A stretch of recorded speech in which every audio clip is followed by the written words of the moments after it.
m'appelle Raymond Delepierre, je suis artiste sonore et visuel. Je suis arrivé dans cette pratique du sonore en tout cas, en entamant des études à l'INSAS à Bruxelles. C'est une école de cinéma où je suis sorti en tant que preneur de son et ingénieur du son. De là, je me suis posé des questions en tant que praticien, technicien du son, ingénieur du son, ce que l'on pouvait faire avec ce médium et comment le lier à un ensemble de personnes, comment le donner en fait, ce médium, comment le transmettre. Et je me suis dirigé très rapidement sur la question de la diffusion sonore dans le spectacle vivant, c'est-à-dire dans les arts du spectacle. Les arts du spectacle comprennent effectivement le théâtre, dans le langage parlé, on a aussi la danse là-dedans, on a aussi la performance corporelle.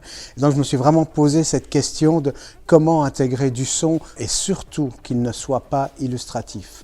Donc, on n'utilise pas les musiques et comment ce matériau sonore peut parler au corps sur une scène de spectacle.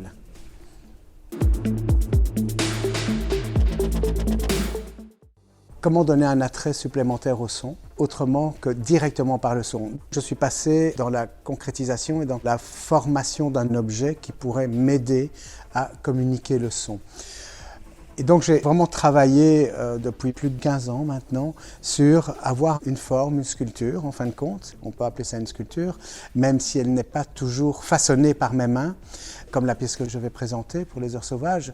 Et à partir de là, comment faire pour que cette pièce devienne autonome dans sa vie, donc qu'elle devienne vivante et que le son qu'elle génère lui appartienne complètement. Et pour cela, en fait, j'ai utilisé différentes techniques de restriction. C'est-à-dire que je ne travaille pas sur la multidiffusion du son. J'essaie vraiment que le son soit intégré dans la pièce. Un peu comme une pièce précédente, Swirling Heart, où c'était la pièce qui vivait le son. Et ainsi, on pouvait prendre de l'émotion, on pouvait ressentir dans son corps, par le toucher, sur cette pièce-là en tout cas, toute cette vibration sonore. L'important pour moi, ce n'est pas de faire des grands effets sonores au travers de mes pièces, c'est d'avoir un point, c'est comme une aiguille, c'est piqué juste. Ce qui est important aussi pour moi, c'est le partage, c'est l'effet d'écoute collective. Je dis parfois, je préfère un son très ponctuel. Un son ponctuel, ou bien il est ponctuel dans le temps, ou bien il est ponctuel dans son action.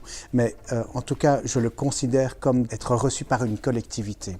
C'est-à-dire de pouvoir se rassembler autour de ce son. Et c'est ça qui m'aide dans mon travail, c'est de me dire comment partager un propos sonore. Et après, en fait, il y a du contenu quand même dans les sons. La pièce qui est derrière moi, elle s'appelle Stubborn Wave, c'est la vague têtue. C'est une pièce qui tourne. Quand je me suis rendu compte que beaucoup de mes pièces étaient rondes, circulaires, travaillaient comme la forme de la Terre et parcouraient en fait la planète par leur forme. Stubborn Wave, c'est une pièce aussi qui fait ressurgir le son de la Terre. C'est une pièce qui travaille sur un traitement direct du son. J'ai des capteurs et des microphones qui sont placés dans l'espace et tout repasse dans la pièce qui tourne derrière moi actuellement avec un traitement. Mais ça passe au ralenti. Donc elle tourne très lentement et les sons tourneront à la même vitesse. Voilà. Je suis toujours dans cette préoccupation de ralentir le temps, depuis toujours. Et encore plus maintenant que le temps s'accélère de plus en plus. Peut-être que c'est une question d'âge, de génération, mais c'est aussi une constatation. Comment faire taire le mouvement de la Terre sans faire mourir la Terre? Et la Terre, c'est nous qui la produisons aussi. Il y a une pièce qui est là, qui est une pièce miroir. Cette pièce-là, elle m'a été inspirée, et ça c'est mon livre de chevet, c'est Le Miroir Noir de Arnaud Maillet, qui parle en fait de toute cette question, parfois diabolique dans l'univers pictural anglais, de ce miroir noir que l'on posait devant soi. Enfin, d'abord c'est le miroir, c'est une pierre oxydienne qui a été polie, qui brille et on se voit dedans. Mais cet effet de miroir noir a été aussi utilisé dans la peinture pour peindre ce que l'on voyait derrière soi. Et par le polissage de ce miroir, la peinture se voyait transformée aussi.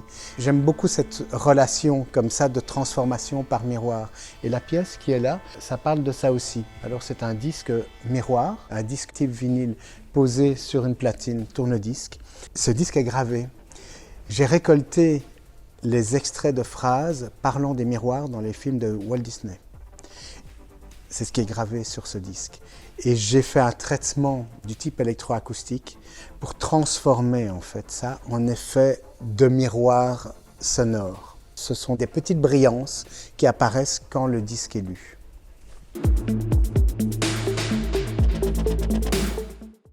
Ma pratique, je la pratique quasi tout seul. Je crois que c'est pour des raisons de temps, parce que je travaille probablement à des moments incongrus pour les autres. C'est-à-dire que comme je fais beaucoup de choses, j'ai beaucoup d'activités, mon activité artistique, je la fais avant toute autre chose. Et c'est dans des heures, un peu comme certains écrivains se lèvent à 4 heures du matin pour écrire. Et en Belgique, on en a connu. Et à 8 heures, ils ont un autre travail. Pour moi, c'est une chose un peu cadenassée, mais qui m'aide en tout cas à ne pas mélanger les choses. Bien sûr, ma pratique enseignant à la Cambre, ma pratique de direction technique en art du spectacle vient aussi nourrir l'ensemble. J'essaie toujours de ne pas avoir de porosité entre tout ça. Et donc, je travaille tout seul et je fais grandir les pièces. Et mes pièces, elles arrivent un peu au hasard. C'est toujours des process comme ça qui viennent peut-être du hasard, mais qui font un long chemin chez moi. C'est comme la pièce que j'ai produite il y a 6-7 ans, qui s'appelle XBEL-X-1, qui est une composition pour 50 mégaphones. Et chaque mégaphone émet un son différent, qui est une analyse de l'ambiance urbaine dans laquelle cette installation va être posée. Et donc j'ai fait l'acquisition d'abord d'un mégaphone qui venait d'un hangar militaire à New York. Et après, en fait, je me suis intéressé à cet objet. Et tous les objets comme ça qui m'arrivent au hasard, c'est une sorte de séduction qui se passe entre l'objet et moi. Tous ces objets, après, je vais chercher leurs origines. Ce que je désire faire, c'est les faire parler. C'est-à-dire que j'estime que ces objets ont emmagasiné la trace sonore de leur vie. Et à partir de là, en fait, j'essaie de faire éclore ça. Donc en français, ceci n'est pas une vue de l'esprit, c'est la réalité. Voilà, ça c'est le nom de cette pièce. J'ai voulu créer un peu du noir et blanc, du plein et du vide avec cette pièce. C'est une pièce, peut-être pas tout à fait du hasard, mais j'ai rencontré l'objet principal de cette pièce, c'est-à-dire une manche à air de bateau. Je l'ai rencontré il y a 2 ans, au détour d'une route, un commerce, une brocante, un antiquaire. Je vois ça sur le pas de la porte et je me dis, waouh, cet objet, cette manche à air, la traduction en anglais c'est le capuchon, que j'aime beaucoup aussi, le capuchon à air. Cette manche à air, je dois en faire quelque chose. Je me suis approprié cette forme, je me suis dit, il faut créer un écrin, et donc je me suis dit, je vais recouvrir cette pièce de feuilles d'or. Alors je vous arrête tout de suite, ce ne sont pas des vraies feuilles d'or, c'est du laiton. Donc je me suis appliqué pendant presque un mois à appliquer une feuille d'or là-dessus. Ce qui m'intéressait, et toujours par rapport à ces écrits, Le miroir noir d'Arnaud Maillet, c'était la réflexion que pouvait générer cette surface dorée. Après, il y a l'intérieur de cette pièce et le son que je voulais en sortir. Cette pièce, elle va nous dire silence, silencio. Alors ce silencio, il vient d'une visite que j'ai faite du Vatican. Sa chapelle Sixtine, quand les touristes font trop de bruit, on a une voix automatique ou pas qui dit « silencio ».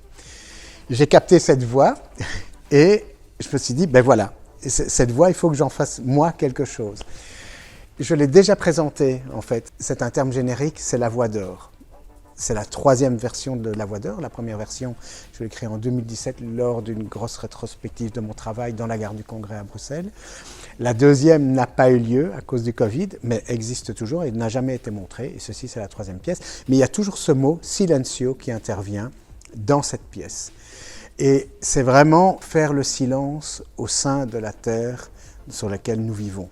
Cette manche à air, elle s'ancre dans la terre, sur le sol, et elle a un énorme évent qui éjecte comme ça, on pourrait dire éructe ce mot silencio. Et puis silence. Ce qui m'intéresse, c'est le temps entre les deux silencio et de voir comment l'espace acoustique environnant grandit et vectorise aussi ce mot et comment cette acoustique va se développer. C'est un contenu qui parle du silence, du temps, de la terre en mouvement, mais aussi de la transgression, aussi de la difficulté. Cette nouvelle pièce, c'est un écrin. Elle est emballée dans des feuilles d'or, mais l'intérieur est extrêmement sombre. Et donc on a comme ça une dualité qui s'installe. Et ça m'intéresse vraiment de poser cette double question de est-ce que c'est juste de faire ce qu'on fait. Est-ce qu'on a raison? Est-ce qu'on a tort? Et toujours être dans un aller-retour comme celui-là. Alors, j'ai plusieurs pratiques dans le son. J'ai la pratique de l'écriture, j'ai la pratique aussi de créer des pièces pour support. Actuellement, c'est le CD ou le disque noir, vinyle. J'ai des écrits qui sont édités actuellement pour des catalogues, notamment un catalogue pour un projet qu'on a mené avec la Cambre, pour un projet qui s'appelle Écart, qui était de faire le lien entre la matière et le son. Et la matière était représentée, et c'est tout l'objet du projet Écart, par de la céramique. Et je suis intervenu dans un parcours de 2 ans avec les étudiants, et on retrouve aussi dans ce parcours le Palais Bozio, la Aide en Suisse, on retrouve la Villa Arson, on retrouve le KWC en Hollande. C'est tout un parcours, et j'ai intitulé l'article La touche invisible du temps, The Invisible Touch of Time, qui parle en fait de l'invisibilité du son dans la matière et de la trace du son dans la matière. Un autre événement, c'est un hommage à Paul Bury, sculpteur notamment belge, et j'ai créé une pièce à partir d'éléments mécaniques. Vu que c'était assez propre à Paul Bury dans son atelier où il façonnait ses œuvres, j'ai appelé cette pièce intersection. Intersection, c'est pour Paul Bury, c'est cette chose que l'on ne voit pas, qui lui sert à créer du mouvement en fin de compte, ce vide, ce silence dans ses sculptures. Et donc c'est une pièce de 7 minutes qui est sortie sur le label Transsonic, donc le label de Transculture ici en Belgique. Et pour la suite, une présence à la Semaine du Son, à la rentrée 2024. Et une exposition dans un petit espace galerie que Baudouin Sterling, artiste belge, a. Et il invite des artistes comme ça à partager ces espaces, qui sont des espaces un peu d'appartement, mais qui ont un retentissement quand même, et un beau croisement aussi intergénérationnel.